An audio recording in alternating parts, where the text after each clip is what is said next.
প্রথম মাখতাম, ঠিক আছে, খুব ফেয়ার আর গ্লো করতো। তারপর ওটা ছেড়ে দেওয়ার পর জ্বালা করছে, হ্যাঁ, কালো হয়ে যাচ্ছ, চামড়াটা না, আমরা এসব সত্যি কথা কিছু হয় না। কত বছর মেখেছিলে? আমি অনেক 10-12 বছর। তাও আমি বলতো কি বলতো, ওটা কিন্তু ওই ডাক্তারই না, ওটার দামটাও নিত মানে 1000 টাকা। কোথা থেকে কিনেছিলে? ওটা ছিল যে পাকিস্তানে।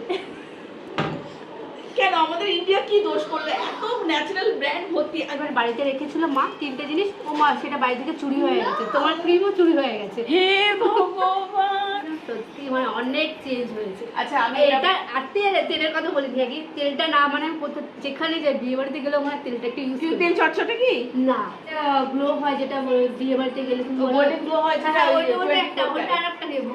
তোমাকে তো দেখিয়েছিলাম, আর এখন স্কিনটা চকচক করছে, মেকআপ ছাড়া, একদম মানে একদম গ্লো করছে। মেকআপও করতে লাগে না এখন। দরকার নেই, লিপ মাস্কটা মাখছো না? হ্যাঁ হ্যাঁ, ইউজ করে যাও। আচ্ছা ঠিক আছে, তুমি আর একটা ওটা দিয়ে দাও। একদম।